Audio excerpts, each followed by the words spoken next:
అమ్మా ఇప్పుడు ఏం చేస్తున్నానో ఒకసారి చూడండి అమ్మా. మీరు చూసుకొని నేను ఏం చేస్తున్నానా ఎలా చేస్తున్నానా ఫస్ట్ నుంచి లాస్ట్ వరకు చూస్తే మీకు అర్థం అయ్యిద్ది. ఒక్క టప్ కాకపోతే ఒక టప్ అయినా మన పనికి వస్తుంది, ఎప్పటికైనా మన పనికి వస్తుంది. ఒకవేళ ఇప్పుడు మీకు లేకపోయినా కానీ ఎప్పటికైనా పనికి వస్తాయి కదా. అందుకని మీరు చూసుకుంటే ఫస్ట్ నుంచి లాస్ట్ వరకు మీకే తెలిసిద్ది. అమ్మా నేను కానీ నా ఛానల్ కానీ మీకు నచ్చేలాగా ఉంటే అమ్మా నాకు లైకులు ఇవ్వండి అమ్మా. లైకులు శ్రీకాకుళం పల్లి రుసులు లైకులు పెద్దమ్మని ఎప్పుడు సపోర్ట్ గా ఉండండి అమ్మా. మీరు అమ్మ ఇప్పుడు నేనేం చేస్తున్నానంటే అల్లం అమ్మ, ఇది చూడండి ఎంత ఇలాంటి గట్టి అల్లం తెచ్చుకోవాలి మీరు. ఇది బాగా పనిచేస్తుందమ్మా, ఇలాంటి అల్లం అయితే బాగుంటది. అందుకని నేను తెచ్చాను. ఇప్పుడు మనకి ఏం ఎక్కువ అక్కర్లా. ఇదిగో ఈ ముక్క తీసుకున్నాను, అందులో ఈ ముక్క తీసుకున్నా. ఈ ముక్కని శుభ్రంగా కడుక్కోవాలి. ఇవమ్మా చూడండి, ఇది ఇలాంటి తీసుకోవాలన్నమాట. అంటే మనం ఎండు కొబ్బరి కానీ ఏమైనా తురుముకుంటాం కదా, దాంతో ఇది తురుముకోవాలి. ఇలాగా మెత్తగా వచ్చేస్తుంది.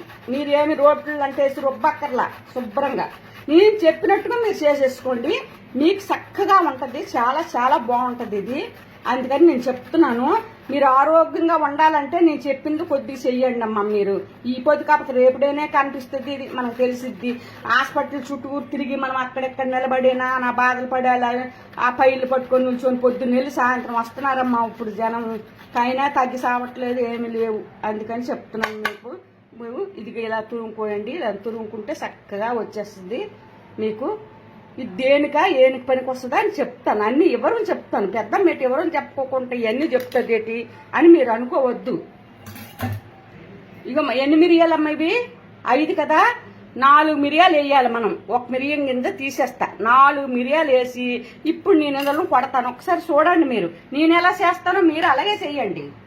మనం ఇప్పుడు మిరియాలు 4 వేసుకున్నాం కానండి, ఆ మిరియాలు మరీ గట్టిగా పొడిలా చేసుకోకండి, చేసుకోవద్దు. కచ్చా బెచ్చలాగా దంచుకోవాలి. కానీ మన ఇంట్లో మిరియాల పొడి ఉన్నా కానీ మిరియాల పొడి వేయద్దు. మీరు ఇలాగా మేము ఎలాగైతే దంచామో కచ్చా బెచ్చలాగా అలాగే దంచండి, అంతే. అయిపోయిందమ్మా.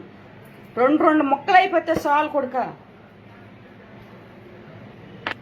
ఇప్పుడు ఈ అల్లం తురివాం కదా, ఇది అందులో వేసేద్దాం.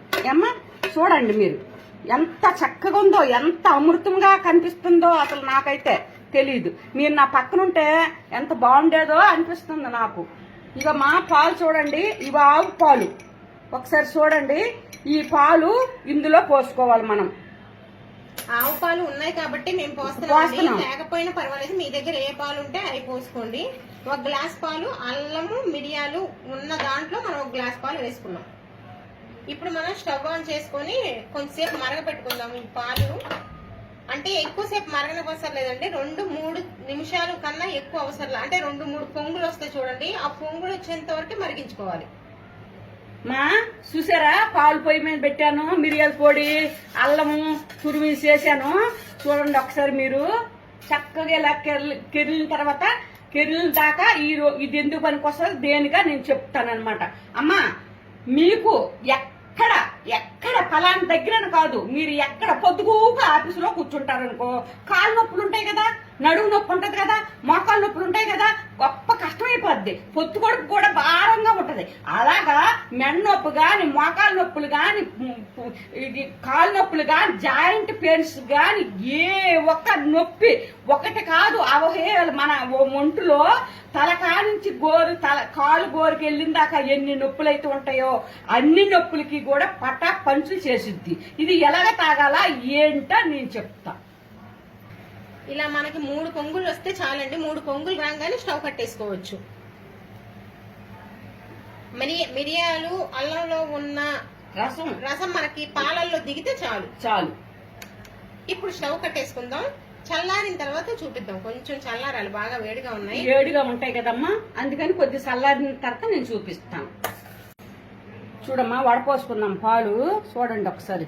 గోరువెచ్చగా ఉన్నప్పుడు వడపోసుకోండి, పూర్తిగా చల్లారనివ్వద్దు. అలాగని వేడిగా కూడా ఉంచద్దు. గోరువెచ్చగా అవుతాయి కదా, అప్పుడు చల్లారి పెట్టుకోవాలి. ఈ పిప్పు మనకి ఇది చూసారా, ఈ పిప్పు మనకి అవసరం లేదు. ఇప్పుడు ఈ పాలు గోరువెచ్చగా ఉన్నాయి. ఇలా ఉంటుండగానే మీరు ఈ పాలు ఇప్పుడు పాలు ఇలా తాగలేము అనుకుంటే పటికి బెల్లం వేసుకోండి. పటికి బెల్లం కూడా తాడున్న పటికి బెల్లం వస్తుంటాయి కదా, తాడు ఉంటాయి పటికి బెల్లానికి. అలా ఆ పటికి బెల్లం పొడి చేసుకొని 1 స్పూన్ వేసుకొని తాగండి. ఎప్పుడు తాగాలి అని అంటే ఇది మీకు ఎప్పుడు మెడ నొప్పి, కాళ్ళ నొప్పులు, నడుము నొప్పులు, చేతుల నొప్పులు ఎప్పుడైతే ఉన్నాయో ఒక్క దెబ్బకి అవన్నీ పోవాలంటే ఖచ్చితంగా 3 రోజులు వాడాలండి. 3 రోజులు ఖచ్చితంగా వాడి తీరాలి. ఇది తీగ కావాలంటే పటికి బెల్లం వేసుకోండి. రోజు తాగాలి. 1 గ్లాస్ తాగాలి. రోజు 1 గ్లాస్ తీసుకోండి. రాత్రి అన్నం తింటాం కదా, రాత్రి అన్నం తినేసిన తర్వాత నిద్రకి ముందు ఒక పావు గంట 20 నిమిషాల ముందు ఇది మీరు తీసుకోండి. ఒక అరగంట ముందైనా పర్వాలేదు. నిద్రకి ముందు తీసుకోండి. రాత్రి అన్నం తినేసిన తర్వాత తీసుకోండి. తాగాలి. అలా తాగేసిన తర్వాత మీరు నువ్వుల నూనె ఉంటది కదండి, ఆ నువ్వుల నూనె మీకు ఎక్కడైతే నొప్పి ఉంటుందో అక్కడ మసాజ్ చేస్తూ మీరు ఆ నొప్పులకి ఆ నువ్వుల నూనె రాసుకున్న తర్వాత ఉదయం లెగుస్తారు కదా, లేసేటప్పుడు ఎండలో ఒక పావు గంట కనీసం ఒక 20 నిమిషాలైనా ఎండలో నిలబడండి. ఎండ మీకు తగలాలన్నమాట. ఆ ఎండలో మీరు ఎండ వచ్చేలాగా మీ బాడీకి ఆ ఎండ తగిలేలాగా మీరు చూసుకోండి. ఇలా గనక మీరు చేశారంటే ఖచ్చితంగా మీకు ఎలాంటి జాయింట్ పెయిన్స్ అయినా గానీ ఎటువంటి నొప్పులైనా గాని అసలు మళ్ళీ కొత్త నొప్పులు కొత్త అనుకుని కూడా రావు, వచ్చినవి ఇంకా ఉండవు.